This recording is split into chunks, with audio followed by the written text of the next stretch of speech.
আলী ইমাম মজুমদার ইউনূস স্যারের ক্যাবিনেট উপদেষ্টা হিসেবে অন্তর্ভুক্ত হয় আমি কিন্তু মোটেও অবাক হই নাই, বরং প্রথম দিনে ব্যাটা ঢুকতে কেন পারলো না সেটা অবাক হওয়ার বিষয়। কারণ এই ইন্ডিয়ান ঘটিগুলা গিরগিটির চাইতে অস্বাভাবিক দ্রুততায় রং বদলাইতে পারে। ঘটি মানে বুঝেছেন তো, 47-এর পার্টিশনের পর ইন্ডিয়া থাকবার পারে নাই, ঘটি বাটি নিয়ে সে পূর্ব পাকিস্তানে আসেছিল, এখনো সেই পুরানা প্রেম চাগায় টাগায় ওঠে আর কি। ভাবতেছেন আমি সবার পিছে লাগি? সুজন টিআইবির গুরুজন পত্রিকার পাতায় সকাল সন্ধ্যা নসিহত করে, ফক ফকা মাল, আপাদ মস্তক সফেদ। এটা আবার কি করলো? বাইরে সমস্যা তো এইখানেই, হাসিনা যে খানদানি জাউরা এটা তো জানেন, এক জেনারেশনের না 2 জেনারেশনের জাউরা খানদানি। এই জন্য ওই মাতারি সবসময় তার জাউরামু লুকায় না, সামনাসামনি কয়ে দেয়, ছাত্রদের রাজাকার কইয়া ফেলায়। এর বাপ দেশ স্বাধীন করেছিল, এটা তার দেশ, এতে তার বাপ স্বাধীন করে দিছিল, বেশি কথা কইলে সবকিছু বন্ধ কইরা বসে থাকবে। হ্যাঁ, ঠিক তেমনি আপনারা এখন এরাও জানেন যে ভাটের হারুনের টুনটুনি সাইজ কত, কারণ হাউন আঙ্কেল এটা আমাদের দেখাই দিছে। সমস্যা হইলো এইসব ঘাপটি মারা আলী ইমাম মজুমদার নিয়া, এর থেকে ওই হারপিক মজুমদার ভালো, কথা অন্তত সামনাসামনি কয়। আর এই আলী ইমাম মজুমদারের হইলো আস্তা শয়তান। এদের ওই টুনটুনির সাইজ কত সেটা আর সহজে বুঝতে পারবেন না, সেদিক দিয়ে এরা জব বসে আনা। আমার তো আবার অভ্যাস খারাপ, আমার এক্সরে চোখ দিয়ে শুধু টুনটুনি সাইজ না, টুনটুনির লড়াচড়া সব দেখতে পারি। গাবের না এক্সরে দিয়ে শুধুমাত্র জাউরাদেরটাই দেখা যায়। আমার লক্ষ লক্ষ ভালো মানুষ দর্শক আলী ইমাম মজুমদারের দেখলাম ওইটা আমার কতখানি টুনটুনি সেটা আনা দেখাই আপনাদেরকে কয়া দিই। কারণ ওর ইতিহাসের পাতা উল্টা উল্টা দেখলাম যে বেডা 111-এর বিশ্ব জাউরা টিমের গোলকিপার ফখরুদ্দিন মঈনুদ্দিন সরকারের সময় একই সাথে ক্যাবিনেট সেক্রেটারি আর প্রধান উপদেষ্টার মুখ্য সচিব ছিল, 2টা পদ একই সাথে ধরেছিল। দেখেছেন কত কামেল মানুষ, আমলাদের সবচেয়ে বড় 2টা গুরুত্বপূর্ণ পদ একজন দখল করে ফেলছিল। ভাবতেছে ওরা বাবার টুনটুনিটা কত বড়, আমি দেখাই দিতেছে টুনটুনি। এটাই শেষ না, ওস্তাদে আবার 1 বছরের এক্সটেনশনের নিচে মোক্ষম সময় 2008 সালের নির্বাচনে আওয়ামী লীগের অস্বাভাবিক ফলাফল আর বিএনপির 30 সিট দেখে যারা অবাক হয়েছেন তারা অবাক হইয়েন না। এই আলী ইমাম মজুমদার আর ওর আরেক পীর এই ইমামের কদম মোবারকের সেবায় মাঠ পর্যায়ের পুরা প্রশাসন আওয়ামী লীগের জন্য সাজায় দিছিল। থামেন থামেন থামেন, খাইনি শেষ হয় নাই। মুখ্য সচিব আর ক্যাবিনেট সেক্রেটারির 2টা পদ একসাথে কবজা করছে কেমনে কয়ে দিই? ওই টুনটুনির সাইজটা দেখে দিই। হ্যাঁ আসেন। এই আলী ইমাম মজুমদারের গ্রেডেশন লিস্ট আছে, মানে সরকারি চাকরির গ্রেডেশন লিস্ট আছে। মানে পরীক্ষায় আমরা যেমন ফার্স্ট সেকেন্ড হই না, উনকা করে গ্রেডেশন লিস্ট থাকে। তো গ্রেডেশন লিস্টে ওর নাম্বার কত ছিল জানেন? 631। তো ওর উপরে ছিল আর একজন ক্যান্ডিডেট যে এটা হইবার পারল নি, 204 নাম্বার। তার নাম ছিল আবুল কাশেম। 205 নম্বরে ছিল হেদায়েতুল ইসলাম। এই 2জনকে রাষ্ট্রদূত করে পাঠাইছে 2 দেশে, ব্রুনাই আর ফিলিপাইনে। আর 222 নম্বরে ছিল আবু সোলাইমান চৌধুরী, ওটা প্রাইভেটাইজেশন বোর্ডের আঙুল চোষা পদে বদলি করে দিছে। আর এর সাথে আছে ওর আগের ব্যাচের যারা সিনিয়র ছিল তারা যেন পদোন্নতি না পায়, এটা বঞ্চিত করার জন্য দুনিয়ার বাইরের পদোন্নতি একটা নীতিমালা বানাইছিল। বলছে পদোন্নতি পাইতে সারা জীবনের এসিআরে ভালো নম্বর লাগবে। কারণ ওই শয়তানটা এটা কয়ে দিই, ওই যে এসিআর বার্ষিক গোপনীয় প্রতিবেদন, বুঝছাও, এই সরকারি কর্মচারীদের প্রত্যেকের একটা বার্ষিক গোপনীয় প্রতিবেদন থাকে, ওইখানে মার্কিং করা থাকে যে ক্যাঙ্কা কাজ করিছে, বুঝছাও। ওইটা এখন নম্বর দেওয়া থাকে। আর আগে এটা নম্বর দেওয়া থাকতো না, ABCD করা থাকতো, এখন এটা নম্বর দেওয়া ছিল। তো উই কইছে যে সারা জীবনে প্রমোশন পাইতে হইলে সারা জীবনে এসিআর এর নম্বর লাগবে। ও কিন্তু জানতো যে এর সাথে নম্বর দেওয়া ছিল না, ABCD ছিল। এইভাবে তার সিনিয়র শত শত যোগ্য কর্মকর্তার হাতে হারিকেন ধরাইয়া বাড়ি পাঠাই দিছে। পরবর্তীতে হাইকোর্ট কিন্তু কইছিল যে এই নীতিমালা, পদোন্নতি নীতিমালা অবৈধ। আর এই পদোন্নতি নীতিমালা বানাইছিল এই হারামজাদা আলী ইমাম মজুমদার। পরে কিন্তু হাইকোর্ট কইছিল যে এই নীতিমালা অবৈধ আর অসৎ উদ্দেশ্যে করা, সেই জন্য বাতিল কইরা পদমর্যাদা ফিরাই দিতে বললেও ক্ষতি যা হওয়ার সেটা তো হয়ে গেছে। এখন আবার উপদেষ্টা হইয়া শেখ হাসিনার সচিবদের ত্রাণকর্তা গডফাদার হইয়া তাদের রক্ষার মিশনে শুধু নামে নাই, বরং সাথে সাথে আরো কয়টা শয়তানদের সাথে নিয়ে শয়তানদের একটা সিন্ডিকেট বানায় নতুন 111 মডেলে অন্তর্বর্তীকালীন সরকারের 12টা বাজানোর মিশনে নামিছে। এবার আসেন এক এক করে কয়ে দিতেছি ওদের। হাসিনার 96-2000 মেয়াদের সময় কক্সবাজার আর সিলেটের ডিসি আছিল। হ্যাঁ, দূর পাইছো আমাদেরকে।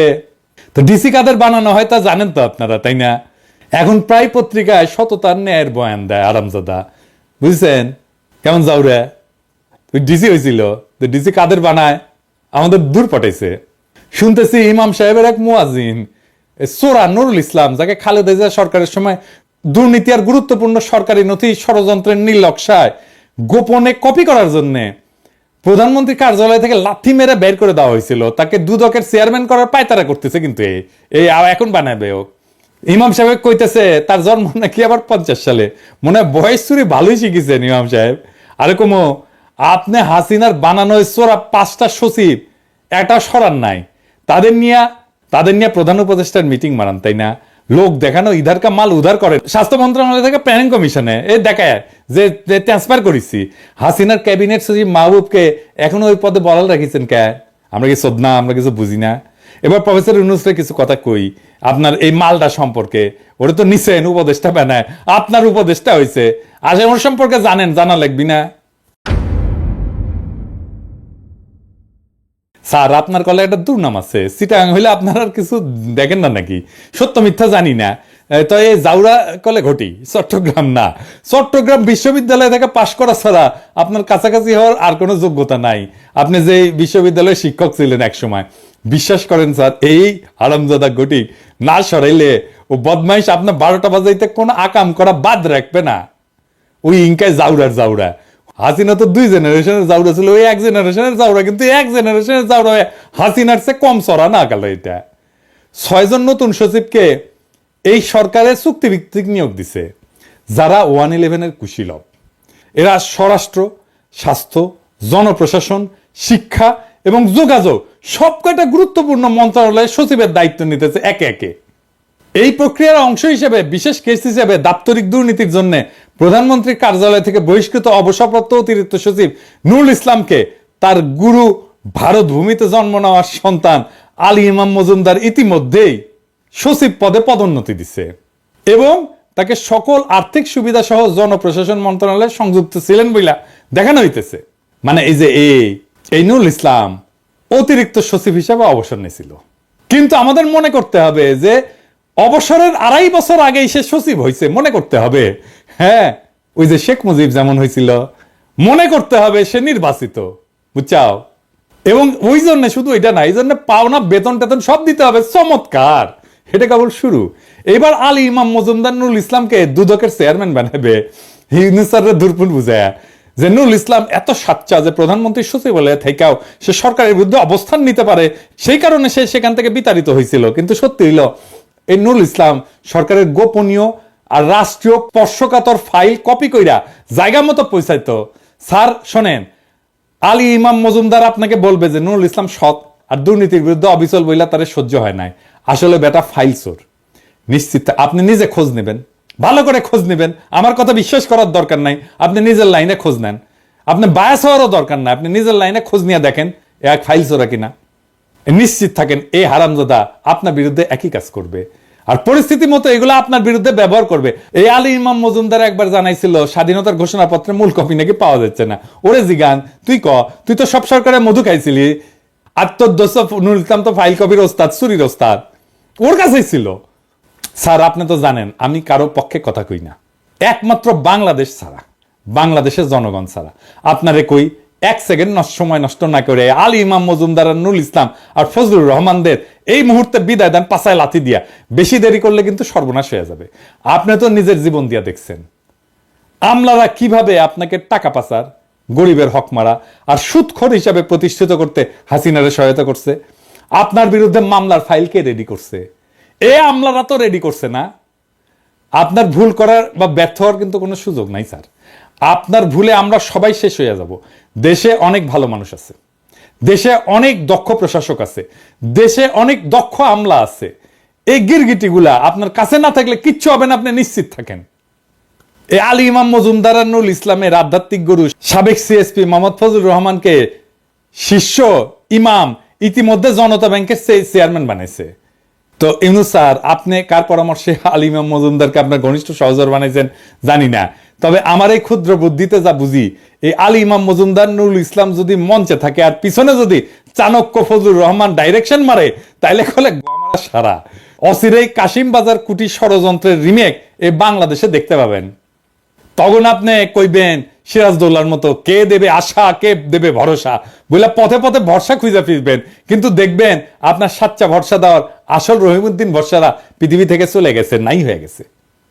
তো আলী ইমাম মজুমদারের টুনটুনি দেখা শেষ হয় নাই, ওর টুনটুনি আরো কিছু দেখে নেই। আলী ইমাম সাহেব, আপনি খুব ভদ্রলোক সাজেন তাই না, সুশীল সাজেন, পত্রিকার লেখালেখি করেন, পত্রপত্রিকা আপনার ভাষা আর আওয়ামী লীগের ভাষার মধ্যে তো কোনো পার্থক্য নাই। আপনি লেখেন 2024 নির্বাচন সাংবিধানিক বাধ্যবাধকতা, লেখেন নির্বাচন এলেই ওরা বর্জন করে, বাণী দেন নির্বাচনের মাঠ ছেড়ে দেওয়া ঠিক হয় নাই। ইউনূস স্যার, আওয়ামী মুক্ত বাংলাদেশে আলী ইমামের মতো আওয়ামী পাঁচাটার জায়গা আপনার পাশে, এই কষ্ট আপনি আমাদের দিতে পারলেন স্যার।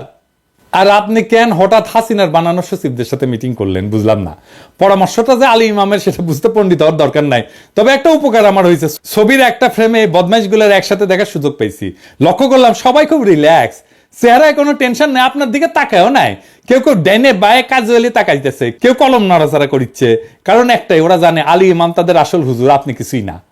ইমাম সাহেব যদি বলেন নো চিন্তা, তাইলে ওরা সিরিয়াসলি আপনার কথা শোনার প্রয়োজন মনে করবে কেন? স্যার আপনি কি ভুলে গেছেন যখন সারা বাংলাদেশ হাসিনা পুলিশ লীগ আর তার অঙ্গ সংগঠনগুলা টার্গেট কইরা ছাত্র জনতাকে নির্বিচারে হত্যা করে চলতেছিল, তখন ওই হারামজাদাগুলো ছিল নির্বিকার পর্দানসীন গৃহবধূ স্কুটিতে কইরা পানি পয়সা দিছে তৃষ্ণার্ত ছাত্র জনতার কাছে, গুলি আর প্রাণ হারানোর আশঙ্কার তোয়াক্কা না কইরা তখন এই জানোয়ারগুলো এয়ার কন্ডিশন ড্রয়িং রুমে বসে এক জাউরা আর এক জাউরার কাছে মোবাইলে খোঁজ নিছে নেত্রী কতদূর সামলাইলো, প্রণয় ভার্মার সাথে কি কথা হইল। যখন আমার বস্তিবাসী বোন গুলির বৃষ্টি উপেক্ষা কইরা আন্দোলনরত ছাত্র জনতার কাছে অতি সামান্য কাঁঠালের কোয়া পৌঁছাইতে মরিয়া হইছে, তখন এই সমস্ত বাইঞ্চোদদের এক একজন আরেকজনকে আশ্বাস দিছে নেত্রী সব ঠিক করে ফেলাবে, নাকে তেল দিয়া ঘুমাও, যেমন বলছিল নির্বাচন কমিশন সচিব কালা জাহাঙ্গীর। বোতল কামালের যখন পুলিশের এডিসি মোবাইল স্ক্রিনে দেখায় কয় এডা মরলে একটা পরে বাকিতে যায় না, তখন পিছনে দাঁড়া এই কালা জাহাঙ্গীররা পৈশাচিক হাসে, আর এদের সতীর্থরা আশ্বস্ত হইয়া সন্ধ্যাবেলা মদের গ্লাসে ঠোকাঠুকি কইরা সাবাস বাপের বেটা বইলা উল্লাস করে। মুগ্ধ যখন টিয়ার গ্যাসের ঝাঁজ সামলাইতে সামলাইতে পানি লাগবে বলে এয়ারপোর্ট রোডে ছুটে বেড়াচ্ছিল, তখন এই শুয়ারের বাচ্চারা একজন আর একজনকে আশ্বস্ত করতেছিল চিন্তা নাই আর্মি নামতেছে। এই ইবলিশরা এখনো বসুন্ধরা আর উত্তরায় মিটিং করে কেমনে প্রশাসনিক কু করা যায়। লক্ষ্য করবেন এই কুত্তার বাচ্চারা 5ই আগস্টের আগে তো না, জনতার বিজয়ের পর এখন পর্যন্ত একটা শব্দেও আন্দোলনের পক্ষে একাত্মতা দূর থাক সমর্থন জানায় নাই, অথচ এরা পান থেকে চুন খুঁজলে অ্যাসোসিয়েশন থেকে বিবৃতি মারিছে, বরিশালের ইউএনওর পক্ষে মাঠে নামিছে, আর তাদের পীর কেবলা মহিউদ্দিন খান আলমগীরের ডাকে জনতার মঞ্চের কথা নাইবা বললাম। ইউনূস স্যার আপনি এদের অপরিহার্য ভাবতেছেন কেন? এরা সবাই পাঞ্জেরি গাইড মুখস্থ করে বিসিএস পাস করিছে, আমার কাছে পরীক্ষা দিতে কন, 5 নম্বর তো দূরে থাক, একজন পরীক্ষা তো বসবে না গ্যারান্টি দিলাম।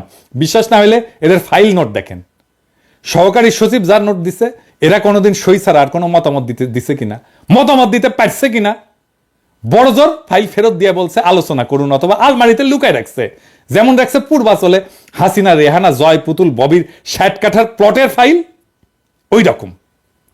এরা কি দেশের স্বার্থ দেখছে কোনোদিন? এরা কি পদ্মা সেতুর রেল সংযোগ ঠেকাইছে? এরা ট্রানজিট ঠেকাইছে? এরা বন্ধ করছে কর্ণফুলী টানেল, রূপপুর পারমাণবিক বিদ্যুৎ কেন্দ্র? এরা সবাই তো বহাল, কেউ পূর্ত, কেউ জ্বালানি, কেউ যোগাযোগ, কেউ বিজ্ঞান প্রযুক্তিতে। এই হাসিনার জাউরা প্রেতাত্মাদের নিয়ে আমাদের চলতে হবে কেন? এদের আমরা যতই তালে বড় ভাবি না কেন, এগুলোর ভিতরে ফক্কা কিছু নাই। তাই এরা যখন ইন্ডিয়ার সাথে দ্বিপাক্ষিক আলোচনা করে তখন বোঝা যায় এরা মাল কেমন। আপনি কোন একটা ভিডিও করে দেখবেন এরা কি আলোচনা করে। এরা কোনোদিন পারছে আলোচনায় ওদের থেকে আগায় থাকতে? পারছে আমাদের স্বার্থ রক্ষা করতে? পারেনি। আর পারেনি বইলাই ইন্ডিয়া আমাদের মংলা নেয় রেল করিডোর, শুল্ক না দিয়ে জাহাজ গাড়ি পার করে, আর গান্ডুদের মাথায় হাত বুলে পদ্মায় 45,000 কোটি টাকার রেল প্রজেক্ট ঢুকায়। এই চোরদের ইতিহাস দেখেন, এই ফৈনির পোলাদের দেশে বিদেশে আজ জমি ফ্ল্যাট টাকা গুইনা শেষ করা যায় না। এদের দেশে বিদেশের সম্পদের হিসাব দিতে বলেন, ঠিকঠাক আমি গ্যারান্টি দিয়ে করতেছি এদের সবাই দাড়ি গোফ কামায়া ডায়পার পয়রা ভাগবে, কারণ এরা তো আমাদের মতো রাস্তার লোক না, রিমান্ডের সহ্য করার ক্ষমতা এদের নাই। এরা সুতিয়া বইলাই আলী ইমাম মজুমদার আর নুরুল ইসলামদের গুরু মানে। সোহরাওয়ার্দীর বডিগার্ড শেখ মুজিবর মুক্তিযুদ্ধ দেখে নাই, তাই মুক্তিযুদ্ধ অনুভব করার মতো মেধা তার ছিল না। আপনি চূড়ান্ত বিজয়ের সময় দেশে ছিলেন না, কিন্তু আমি জানি আপনি কি করছেন। আপনি প্রত্যেকটা মুহূর্তের জন্য যুক্ত ছিলেন, আপনি প্রত্যেকটা মুহূর্তে চেষ্টা করছেন যেন আরো রক্তপাত না হয়, আপনি প্রত্যেকটা মুহূর্ত চেষ্টা করছেন যেন এই জালেম পরাজিত হয়। এটা বাংলাদেশের মানুষ কয়জন জানে জানি না, আমি নিজে জানি।